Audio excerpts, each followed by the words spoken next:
Come, you must have gathered by now that Tataru is given to exaggeration. As you can see, I am quite well. Ul'dah, on the other hand, is not. This riot was anything but an isolated incident. There is a restlessness in the air. Tensions long simmering are at last threatening to boil over.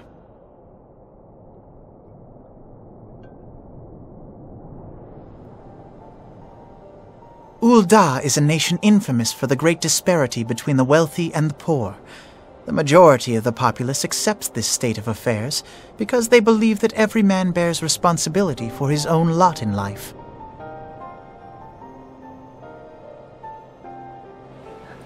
To an Ul'dah, money is the foremost, and some would say the only measure of a man's worth. Small wonder that the wealthiest wield the greatest influence. So where do the refugees fit into this social hierarchy?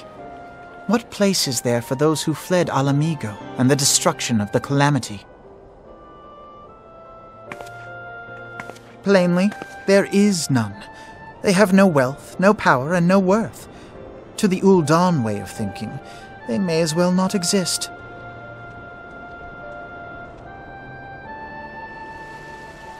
Choosing to ignore their existence, however, is patently not an option. General Ramuh and the Sultana understand this, which is why they ordered the Immortal Flames to provide the refugees aid and succor. Yet none would dispute that the expenses incurred by this policy grow by the day, with no end in sight.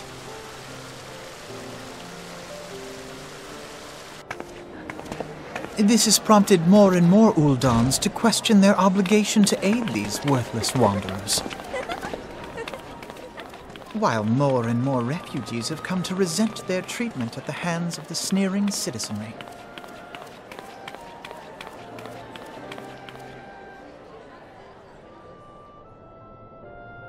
The manner of Lord Lolorito's refusal to grant the Dolmens asylum bespoke a disdain for all refugees, an attitude shared by the rest of the monetarists. And you may be sure they make no effort to conceal their opinions. It was only a matter of time before the refugees united in protest, nor is it any surprise that some among them would ultimately resort to violence.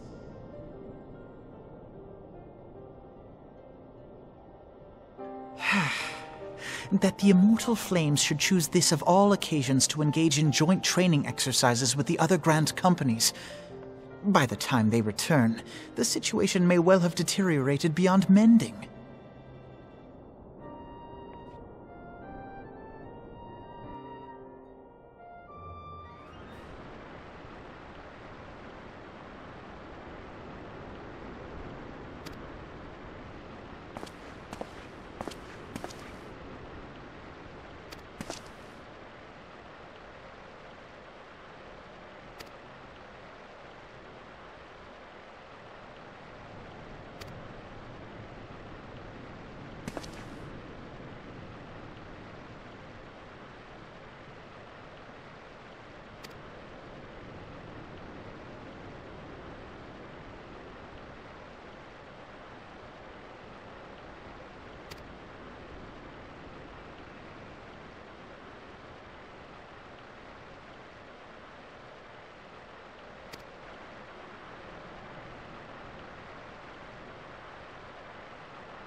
Commander Swift has kept us apprised of your recent activities. You've made great strides towards quelling the violence. Despite our best efforts to determine what provoked this uprising, the truth continues to elude us. Have you uncovered aught which might shed some light on the mystery?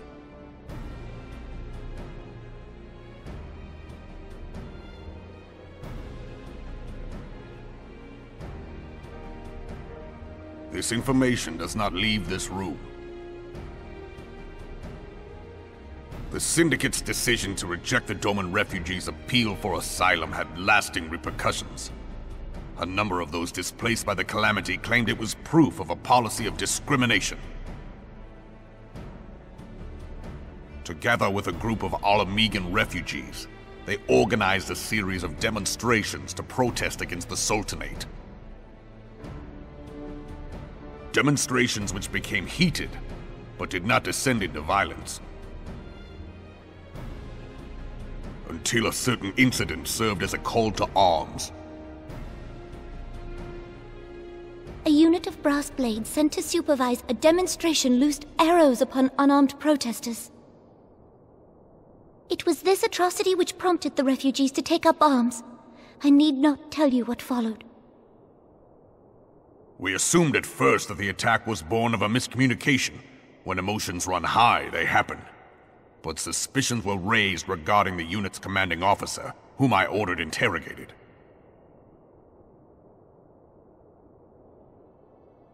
Sure enough, our fears were soon confirmed. The dog confessed that a merchant had offered him coin to give the order. A merchant in the employ of Teledji Adeledji. Teledji Adeledji. But he spoke in favor of the Doman's cause, and has ever seemed sympathetic towards the refugees' plight. Why would he do such a thing? Know you of the Carteneau Reclamation Bill? It is a proposal to annex the Carteneau Flats so that refugees may establish permanent settlements. When last I looked, that was disputed territory.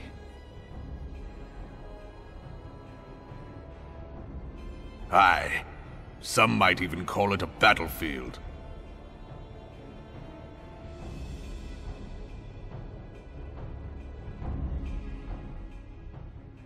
The destruction wrought by Bahamut was greatest at the Carteneau Flats. That much is common knowledge. What is less well known is that his rampage laid bare ancient Allagan ruins, of which no record existed. There are certain differences of opinion as to how these ruins should be handled, which is why each nation maintains a military presence in the region to this day. Yet differ though we may, we are still allies. Therefore, in the interest of preserving the Eorzean alliance, we have reached an agreement. Any conflict which may arise during the course of military exercises in the region shall have no bearing on relations between our nations. In full knowledge of this delicate state of affairs, Teledji Adeledji proposed the Carteneau Reclamation Bill. A shameless bloody ruse which stands to benefit him in but one conceivable way. If successful, he will gain control over the disputed territory under the guise of assisting in the resettlement effort. And you can be sure he'll build an orphanage next to every Allagan ruin.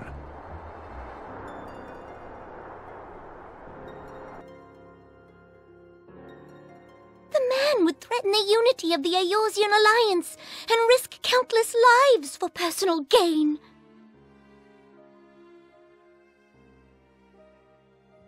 He walks a path all his own, independent of any faction and beholden to none of his fellows on the Syndicate. By inciting the less fortunate to violence, he hopes to convince others that the Carteneau Reclamation Bill is the only viable solution. His sympathy for the plight of the Domans was not but posturing to gain credibility with the refugees. Of that there can be no doubt.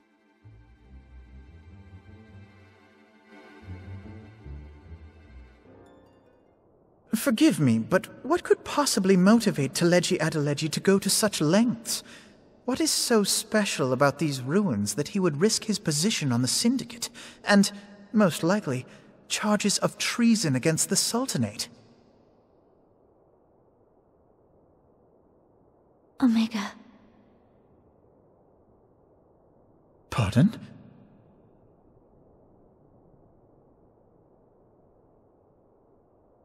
An Oligon monstrosity, not unlike the Ultima weapon. Mayhap larger, we know not. It has yet to be fully excavated. Oligon inscriptions indicate that it was created to fell Bahamut himself.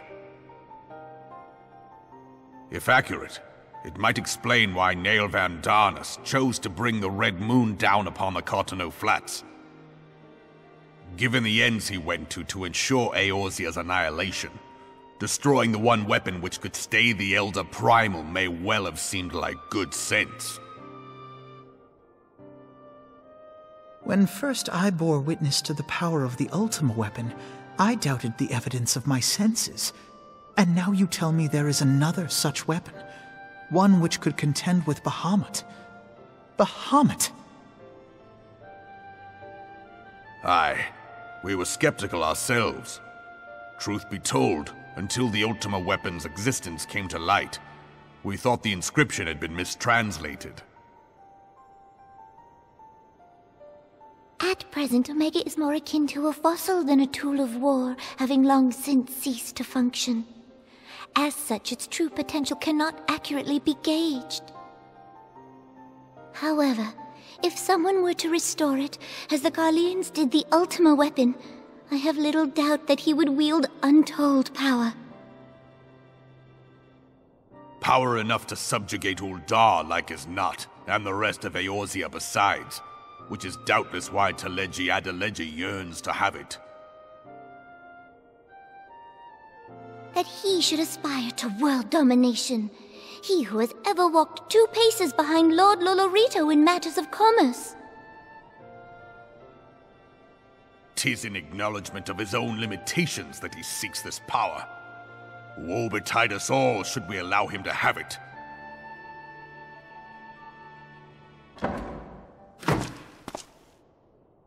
Pray waste no time chasing rats. Only a fool would believe that secrets can be kept in Ul'dah. It would seem the implications of the Sultanate's refugee problem are rather more far-reaching than we assumed.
Scions of the seventh dawn, on behalf of the people of Gridania, I bid you welcome. Your presence is of great comfort to us all in these days of uncertainty. I summoned you here to share tidings of a most urgent nature. But a short while ago, the great elemental spoke, and his voice was clarion in its intensity. Ramuh is returned unto the forest. Scarce had his words ceased to echo in mine ears when we were visited by an emissary from Little Solace.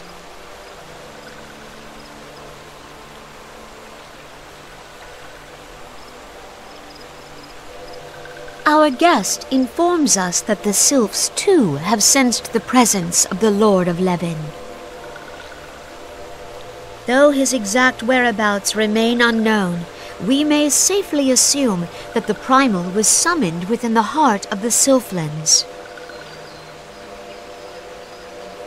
Unlike the other primals you have encountered, Lord Ramuh is no raging avatar of destruction. He is revered as much for his wisdom as his strength, serving as both arbiter and guardian to his children. Given that we and the Sylphs found a way to share the Twelveswood, it is my hope that this sagely immortal will be amenable to reason, and that conflict may be avoided. Blessed as you are with the power of the echo, you are one of the few among us who may commune with a primal without fear of influence. I would ask, therefore, that you represent us in this most delicate of negotiations. The Twelveswood has suffered enough. Upon this, we and the Sylphs, and I would venture Lord Ramuh himself, are in perfect accord. Let us not endanger our shared home by engaging in unnecessary hostilities. Dear friend, I beseech you, safeguard the peace which exists between our peoples.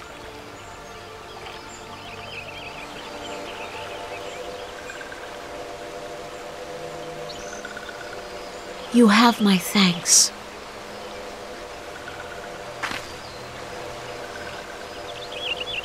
Pray make for Little Solace, then. A member of the Order of the Twin Adder awaits you there. He will advise you on how to find the Lord of Levin.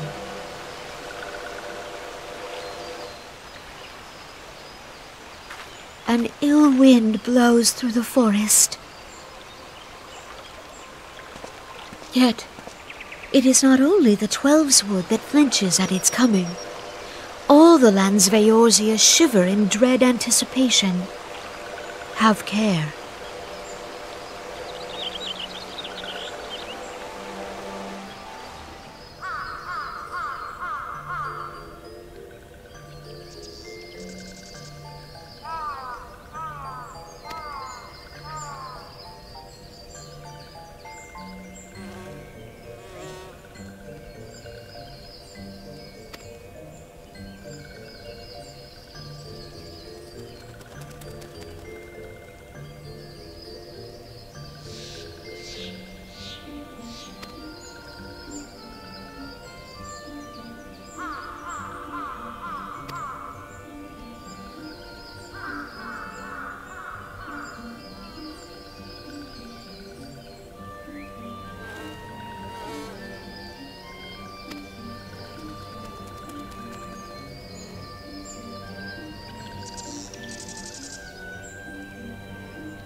power betrays thee, servant of hiding.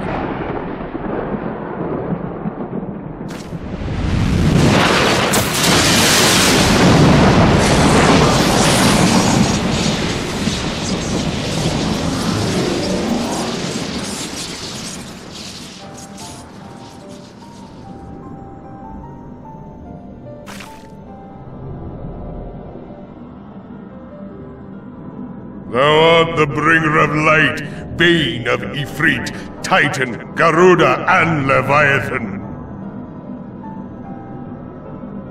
I am Ramuh, guardian of the children of the forest. Thou tramplest upon sacred soil, bringer of light. By what right doth man intrude in this sanctuary of the sylphs?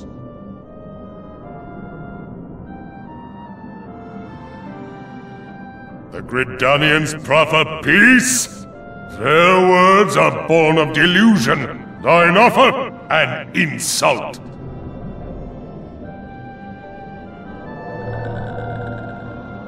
Thou speakest of harmony, yet carest not for my children's desires.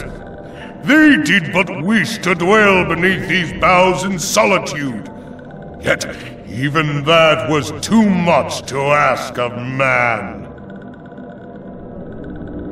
Thus did they turn to me for succor. The sentence I pronounce upon thy kind is just. Gridanian or Garlean, it matters not. The good intent of one excuseth not the misdeeds of the other. Thy conflicts have brought naught but anguish and misery unto the forest. All blame doth lie with the darkness that resideth in the breast of man.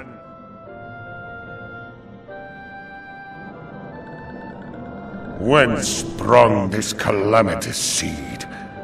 In the beginning no such duality existed. Were light and dark given form when man was born?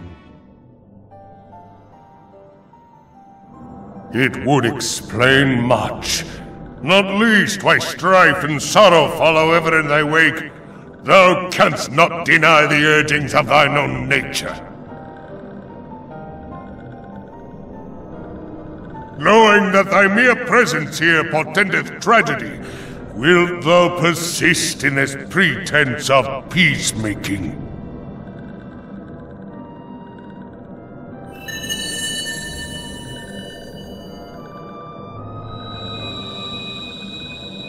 Thou bearest the crystal which I bestowed upon my wayward charges, that they should entrust so precious a gift to thee.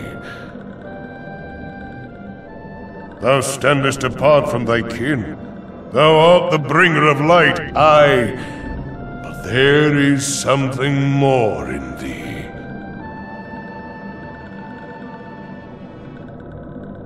Very well. I shall consider thy proposal, shouldst thou survive my trial. If thou wouldst champion the cause of harmony, I must have proof that thou art fit to play the role. Wither mine ire, and prove to me thereby that thou hast strength enough to stay the darkness which threateneth to consume thee. Yet if thou shouldst be found wanting, know that all men shall perish in the storm of my judgment.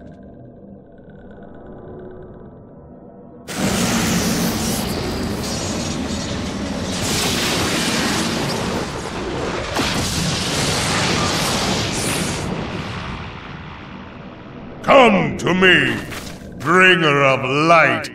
I shall await thee on the field of battle.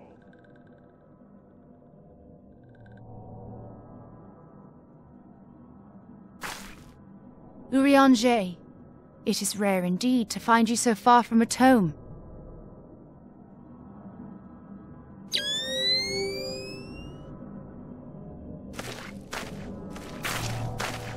The Lord of Levin himself. Never till this day had I looked upon his visage, save in painted renderings made faint by time. Ever shall this scene remain etched in my mind's eye. Beg pardon, my lady.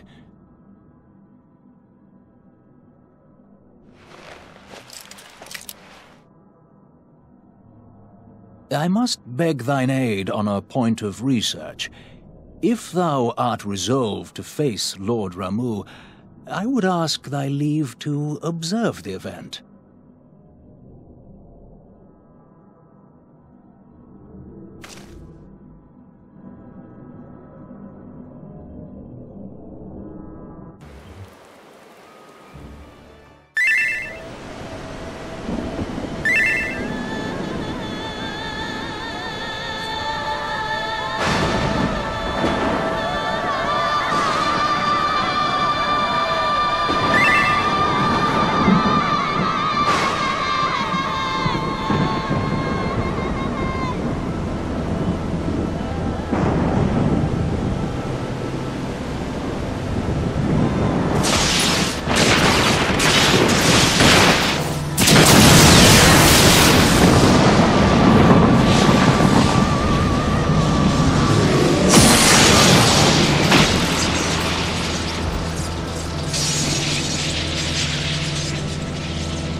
Taken thy measure, bringer of light.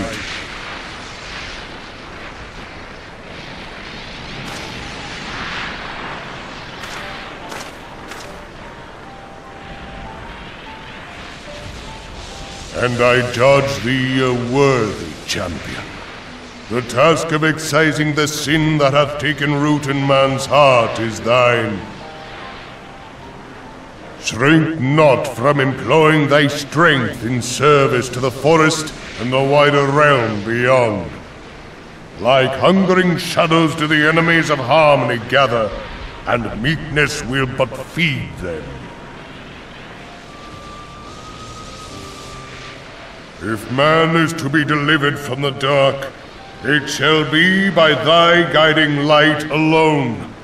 Stray not from the path, for if thou dost, thy people shall be truly lost.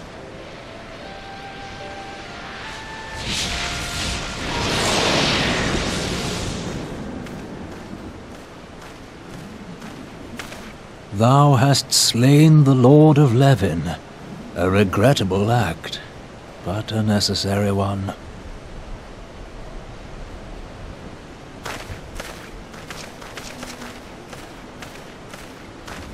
In witnessing thy struggle, a truth hath been revealed unto me. If I mistake not, it may yet prove a chink in the eternal armor of the Ascians. But let us conclude our present business. I shall expound upon my findings at the Rising Stones anon.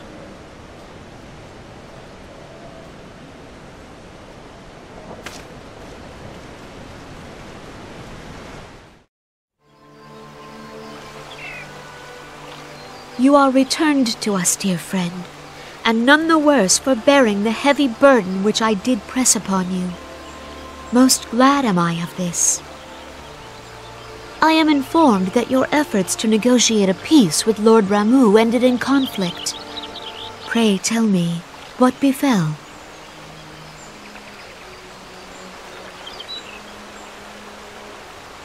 Ramuh made trial of you? I fear there is truth to his claim. It is the darkness within us that attracts the darkness without.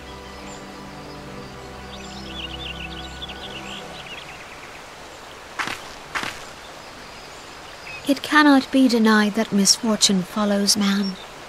For evidence, one need only look to the conflict brewing in Carteneau, or to the rising flood of refugees.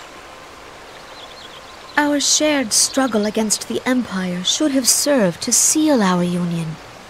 Yet the ties which bind the alliance strain under the weight of gross self-interest. As the scars of the calamity begin to fade, so too does our sense of common purpose. Yet now is scarce the time to forget our shared responsibility. If this new-sprung realm is to survive beyond its infancy, it must needs be nurtured by all.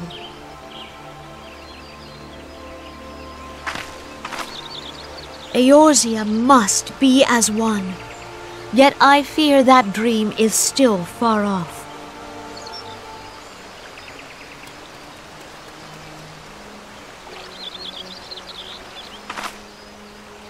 On behalf of the people of Gridania and the elementals both, I thank you for all that you and your fellow scions have done. Full oft have I been compelled to look to you for aid of late, and offered all too little in return.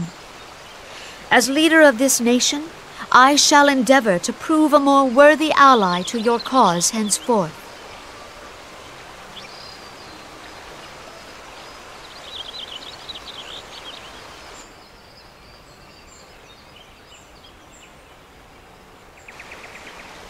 Lord Ramuh has departed, yet the keening of this ill wind grows no less insistent.